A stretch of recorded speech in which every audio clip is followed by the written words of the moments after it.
आप देख रहे हैं यूटीवी न्यूज। मैं आपके साथ महबूब शेख। हुबली हिंदू कार्यकर्ता की गिरफ्तारी पर बीजेपी का प्रोटेस्ट। हिंदू कार्यकर्ता श्रीकांत पुजारी के गिरफ्तारी को लेकर बीजेपी की ओर से राज्य भर में कांग्रेस सरकार के खिलाफ प्रोटेस्ट किया जा रहा है। इसी तरह आज बीजापुर शहर के गांधी चौक से डीसी ऑफिस तक रैली करके सरकार के खिलाफ नारेबाजी की गई।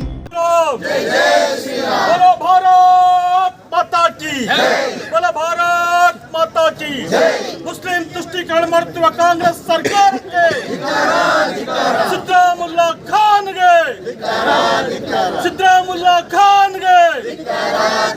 बोलो भारत माता की जय। जय श्री राम।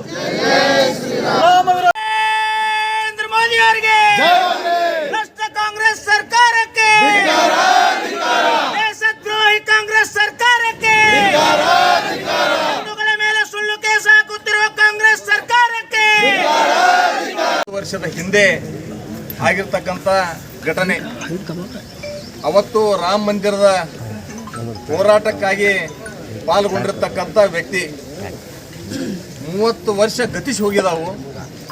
ಇವತ್ತು ಅನಾವಶ್ಯಕವಾಗಿ ರಾಮ ಮಂದಿರ ಉದ್ಘಾಟನೆ ಮಾಡ್ತಕ್ಕಂಥ ಸಂದರ್ಭದಲ್ಲಿ ಅದನ್ನು ಸಹಿಸಿಕೊಳ್ಳದೆ ಇರತಕ್ಕಂಥ ಕಾಂಗ್ರೆಸ್ಸಿನ ಒಂದು ನಾಯಕರ, ಒಂದು ಮುಖ್ಯಮಂತ್ರಿಗಳ ಚಿತಾವಣೆಯಿಂದ, ಸರ್ಕಾರದ ಚಿತಾವಣೆಯಿಂದ 31 ವರ್ಷದ ಹಿಂದಿನ ಕೇಸನ್ನು ಕೆದಕಿ ಇವತ್ತು ಶ್ರೀಕಾಂತ್ ಪೂಜಾರಿ ಎಂಬ ವ್ಯಕ್ತಿಯನ್ನು ಮತ್ತು ಇನ್ನೂ ಅನೇಕ ಅವರ ಜೊತೆ ವ್ಯಕ್ತಿಗಳನ್ನು ಕರೆದು ಪೊಲೀಸ್ ಸ್ಟೇಷನ್ದಲ್ಲಿ ಕೂಡಿ ಹಾಕಿ ಅಮಾನವೀಯವಾಗಿ ಅವರನ್ನು ನಡೆಸಿಕೊಂಡಿರ್ತಕ್ಕಂಥ ರೀತಿ, ನಮ್ಮ ಎಲ್ಲ ಭಾರತೀಯ ಜನತಾ ಪಕ್ಷದ ಮುಖಂಡರು, ಹಿಂದೂ ಸಂಘಟನೆ ಮುಖಂಡರು ಹೋಗಿ ವಿನಂತಿ ಮಾಡಿಕೊಂಡ್ರು ಕೂಡ ಅವ್ರನ್ನ ಬಿಡುಗಡೆ ಮಾಡಿಲ್ಲ.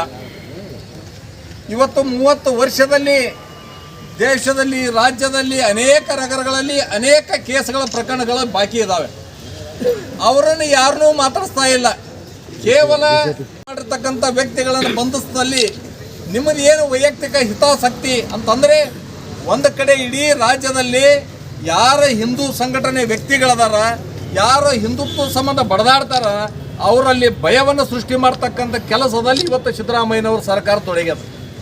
ಬಂಧುಗಳೇ, ಇದೇ ರೀತಿ ಒಳಗೆ ನೀವು ಕುಮ್ಮಕ್ಕ ಕೊಟ್ಟು SDPI, PFI ನಂಥ ದೇಶದ್ರೋಹಿ ಸಂಘಟನೆಗಳಿಗೆ ಕುಮ್ಮಕ್ಕ ನೀಡಿ ಹಿಂದೆ ಸಿದ್ದರಾಮಯ್ಯನವರ ಸರ್ಕಾರದಲ್ಲಿ ಅವತ್ತು ಕರಾವಳಿ ಭಾಗದಲ್ಲಿ ಸುಮಾರು 22ಕ್ಕಿಂತ ಹೆಚ್ಚು ವ್ಯಕ್ತಿಗಳನ್ನ ಬರ್ಬರವಾಗಿ ಹತ್ಯೆ ಮಾಡಿದರು. ನೇರವಾಗಿ ಆ ಹತ್ಯೆಗಳಿಗೆ ನೀವೇ ಕಾರಣೀಕರ್ತರಾದಿರಿ, ಅವತ್ತಿನ ಕಾಂಗ್ರೆಸ್ ಸರ್ಕಾರವೇ ಕಾರಣೀಕರ್ತರಾದಿರಿ.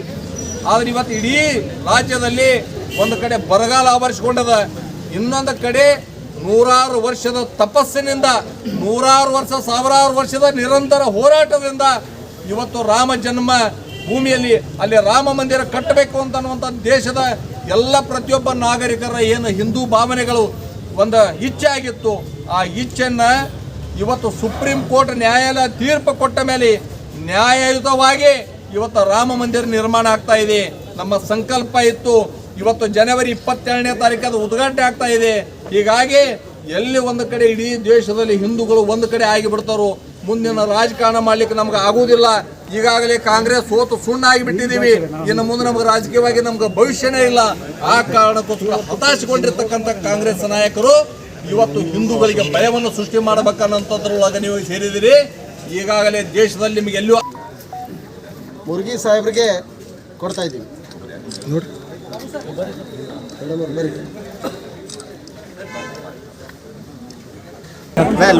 ಕೋಟ್ಯಾಂತರ ಹಿಂದೂಗಳ ಭಾವನೆ ಅಯೋಧ್ಯೆಯಲ್ಲಿ ಪ್ರಭು ಶ್ರೀರಾಮಚಂದ್ರನ ಮಂದಿರ ಆಗಬೇಕು ಅಂತ ತಿಳ್ಕೊಂಡು ಹೇಳಿ ನೂರಾರು ವರ್ಷ, ಸಾವಿರಾರು ವರ್ಷದ ತಪಸ್ಸು, ನಿರಂತರ ಹೋರಾಟದ ಪ್ರಯುಕ್ತ ಇವತ್ತು ನಾಳೆ ಜನವರಿ 22ನೇ ತಾರೀಕು ರಾಮ ಮಂದಿರ ಲೋಕಾರ್ಪಣೆ ಆಗ್ತಕ್ಕಂಥ ಈ ಸುಸಂದರ್ಭದಲ್ಲಿ ಕಾಂಗ್ರೆಸ್ಸಿನ ನಾಯಕರಿಗೆ ಅದನ್ನು ಸಹಿಸಿಕೊಳ್ಳಕ್ಕೆ ಆಗದೇ ಇರತಕ್ಕಂಥ ಸಂದರ್ಭದಲ್ಲಿ ಇಡೀ ದೇಶದಲ್ಲಿ, ರಾಜ್ಯದಲ್ಲಿ ಅರಾಜಕತೆಯನ್ನು ಸೃಷ್ಟಿ ಮಾಡಬೇಕು ಅಂತನ್ನುವಂಥ ಏಕೈಕ ಉದ್ದೇಶದಿಂದ ಇವತ್ತು ನಿನ್ನೆ ಹುಬ್ಬಳ್ಳಿಯಲ್ಲಿ ಶ್ರೀಕಾಂತ್ ಪೂಜಾರಿ ಎಂಬಂಥ ವ್ಯಕ್ತಿ 30 ವರ್ಷದ ಹಿಂದೆ ರಾಮ ಜನ್ಮಭೂಮಿ ಸಂಬಂಧ ನಡೆದಿರ್ತಕ್ಕಂಥ ಹೋರಾಟದಲ್ಲಿ ಭಾಗಿಯಾಗಿದ್ದ. 30 ವರ್ಷದ ನಂತರ ಇವತ್ತು ಆ ವ್ಯಕ್ತಿಯ ಹಿಂದಿನ ಕೇಸನ್ನು ತೆಗೆದು ಬಂಧಿಸಿ ಇವತ್ತು ಕಿರುಕುಳ ಕೊಡ್ತಕ್ಕಂಥದ್ದನ್ನು ನೋಡಿದರೆ ಇವತ್ತು ಇಡೀ ರಾಜ್ಯದಲ್ಲಿ ಭಯವನ್ನು ಸೃಷ್ಟಿ ಮಾಡ್ತಕ್ಕಂಥ ಕೆಲಸದಲ್ಲಿ ಸಿದ್ದರಾಮಯ್ಯನವ್ರ ಸರ್ಕಾರ ತೊಡಗ್ಯದ. ಸಿದ್ದರಾಮಯ್ಯನವರೇ, ನೀವು ಆತ್ಮಾವಲೋಕನ ಮಾಡಿಕೊಡ್ರಿ. ಹಿಂದೆ ನೀವು ಇದೇ ರೀತಿ SDPI PFI ಅಂತ ಸಂಘಟನೆಗೆ ಕುಮ್ಮಕ್ಕು ನೀಡಿದ ಪ್ರಯುಕ್ತ ಕರಾವಳಿಯಲ್ಲಿ ಸುಮಾರು 22ಕ್ಕಿಂತ ಹೆಚ್ಚು ಹಿಂದೂಗಳನ್ನು ಹತ್ಯೆ ಆಯಿತು. ಅದೇ ರೀತಿ ಒಳಗೆ ಮತ್ತೆ ಇವತ್ತು ರಾಜ್ಯದಲ್ಲಿ ನಿಮ್ಮದೇ ನೇತೃತ್ವದಲ್ಲಿ ಇವತ್ತು ಸರ್ಕಾರ ಅದ. ಮತ್ತೆ ನೀವು ಮುಸ್ಲಿಂ ತುಷ್ಟೀಕರಣದೊಳಗೆ ನೀವು ಬಿದ್ದು ಕೇವಲ ನಿಮ್ಮ ವೋಟ್ ಬ್ಯಾಂಕ್ ಓಲೈಕೆಗೋಸ್ಕರ ಇಡೀ ರಾಜ್ಯದ ಒಂದು ನೆಮ್ಮದಿಯನ್ನು ಹಾಳುಗೆಡುತ್ತಾ ಇದ್ದೀರಿ. ಇದನ್ನು ನೀವು ಯಾವತ್ತೂ ಹಿಂದೂಗಳು ನಿಮ್ಮನ್ನು ಕ್ಷಮೆ ಮಾಡೋಂಗಿಲ್ಲ. ನೀವು ಏನೇ ಮಾಡಿದರೂ ಕೂಡ ಇವತ್ತು ಇಡೀ ರಾಜ್ಯದಲ್ಲಿ ದೇಶದಲ್ಲಿ ಜನರಿಗೆ ಗೊತ್ತಾಗ್ಬಿಟ್ಟದ. ಕೇವಲ ವೋಟ್ ಬ್ಯಾಂಕ್ ರಾಜಕಾರಣಕ್ಕೋಸ್ಕರ ನೀವು ಏನು ಬೇಕಾದರೂ ಮಾಡಲಿಕ್ಕೆ ನೀವು ತಯಾರಿದ್ದೀರಿ ಅಂತ ಅನ್ನೋ ಕಾರಣದಿಂದ ದೇಶದಲ್ಲಿ ಎಲ್ಲೂ ಕೂಡ ನಿಮ್ಗೆ ಅಡ್ರೆಸ್ ಇಲ್ಲ. ರಾಜ್ಯದಲ್ಲಿಯೂ ಕೂಡ ಇನ್ನು ಮುಂದೆ ನಿಮ್ಗೆ ಅಡ್ರೆಸ್ ಇರಲಾರ್ದಂಗೆ ನೀವು ಹೋಗ್ತೀರಿ. ಅದಕ್ಕೆ ಈ ಸಿದ್ದರಾಮಯ್ಯನವರು ಏನು ಇವತ್ತು ತೂಗಲಕ ಸರ್ಕಾರ, ಇವತ್ತು ಏನು ನೀವು ಮೊಘಲರ ಸರ್ಕಾರ ಅಂತ ರೀತಿ ಒಳಗೆ ನೀವು ಆಡಳಿತ ಮಾಡಾಕತ್ತೀರಿ. ರಾಜ್ಯಪಾಲರು ಇವತ್ತು ಕರೆದ ಮುಖ್ಯಮಂತ್ರಿಗಳಿಗೆ ಈ ಸರ್ಕಾರಕ್ಕೆ ಬುದ್ಧಿವಾದ ಹೇಳಬೇಕು.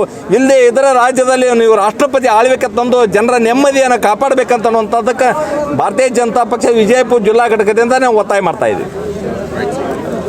ಇಡೀ ವಿಜಯಪುರ ಜಿಲ್ಲಾ ವತಿಯಿಂದ ಇವತ್ತು ಜಿಲ್ಲೆಯಾದ್ಯಂತ ನಾವು ಪ್ರತಿಭಟನೆ ಹಮ್ಮಿಕೊಂಡಿದ್ದೀವಿ.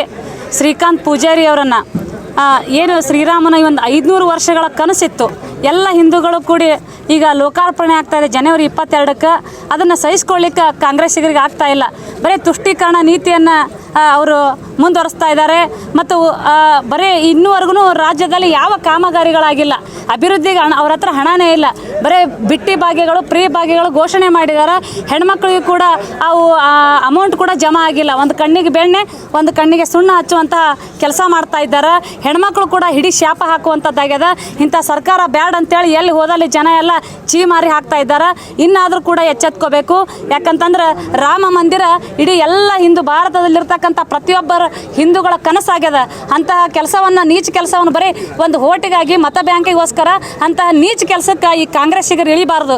ಯಾಕಂತಂದ್ರೆ ಹಿಂದುತ್ವ ಅನ್ನೋದು ನಮ್ಮ ಭಾರತ ದೇಶದಲ್ಲಿ ಒಳ್ಳೆಯ ಸಂಸ್ಕಾರ ಐತಿ, ಸಂಸ್ಕೃತಿ ಐತಿ. ಅದನ್ನು ನಾವೆಲ್ಲರೂ ಈಗ ಕೂಡ ಎತ್ತಿಡಿಬೇಕು. ಎಲ್ಲವನ್ನು ಕೂಡ ರಾಜಕಾರಣಕ್ಕೆ ಹೋಲಿಸಿ ಈ ದೇಶದ ನೆಮ್ಮದಿ ಹಾಳು ಮಾಡುವಂತಹ ಕೆಲಸ ಕಾಂಗ್ರೆಸ್ಸಿಗರು ಮಾಡ್ಲಿಕ್ಕತ್ತಾರ. ಆ ಕೆಲಸವನ್ನು ಅವರು ಮೊದಲು ನಿಲ್ಲಿಸಿ ಶ್ರೀಕಾಂತ್ ಪೂಜಾರಿ ಅವರನ್ನು ಬಿಡುಗಡೆ ಮಾಡಬೇಕಂತೇಳಿ ನಾವು ಇಡೀ ವಿಜಯಪುರ ಜಿಲ್ಲಾ ಮಹಿಳಾ ಮೋರ್ಚೆಯಿಂದ ಜಿಲ್ಲಾ ಘಟಕದಿಂದ ಆಗ್ರಹಿಸ್ತೇವೆ. ನಮಸ್ಕಾರ. ಶಿಲ್ಪಾ ಕುದುರ್ಗುಂಡ್, BJP ಮಹಿಳಾ ಮೋರ್ಚೆ ಜಿಲ್ಲಾ ಅಧ್ಯಕ್ಷರು. ನಿನ್ನೆ ದಿವಸ ಹುಬ್ಬಳ್ಳಿ ನಗರದಲ್ಲಿ ಮತ್ತು ಕಲಬುರಗಿ ನಗರದಲ್ಲಿ, ಹುಬ್ಬಳ್ಳಿ ನಗರದಲ್ಲಿ ಶ್ರೀಕಾಂತ್ ಪೂಜಾರಿ ಎನ್ನುವ ರಾಷ್ಟ್ರೀಯ ಸ್ವಯಂ ಸೇವಕ ಸಂಘದ ಹಿರಿಯ ಸ್ವಯಂ ಸೇವಕರು ಮತ್ತು ಗುಲ್ಬರ್ಗಾ ನಗರದಲ್ಲಿ ಕೂಡ ನಮ್ಮ ಹಿರಿಯ ಕಾರ್ಯಕರ್ತರಿಗೆ, ವಿಶೇಷವಾಗಿ ನಿನ್ನೆ ದಿವಸ ಹುಬ್ಬಳ್ಳಿಯಲ್ಲಿ ಶ್ರೀಕಾಂತ್ ಪೂಜಾರಿ ಅವರನ್ನು ಒಂದು 31 ವರ್ಷದ ಹಿಂದಿನ ಒಂದು ಪ್ರಕರಣವನ್ನು ತೆಗೆದು ಅವರಿಗೆ ಬಂಧಿಸಿ ಜೈಲಿಗೆ ಕಳಿಸಿರುವುದು ರಾಜ್ಯ ಸರ್ಕಾರದ ಒಂದು ನೀತಿಯನ್ನು ನಾವು ಭಾರತೀಯ ಜನತಾ ಪಾರ್ಟಿ ವತಿಯಿಂದ ಉಗ್ರವಾಗಿ ಖಂಡಿಸ್ತೀನಿ. ಈ ಸಂದರ್ಭದಲ್ಲಿ ಇಡೀ ದೇಶ ಮಾತ್ರವಲ್ಲದೆ ಇಡೀ ಜಗತ್ತು ಇವತ್ತು ರಾಮ ಮಂದಿರ ಉದ್ಘಾಟನೆಗೆ ಕಾತರದಿಂದ ಇವತ್ತು ಹಿಂದೂಗಳು ಕಾಯ್ತಾ ಇದ್ದಾರೆ.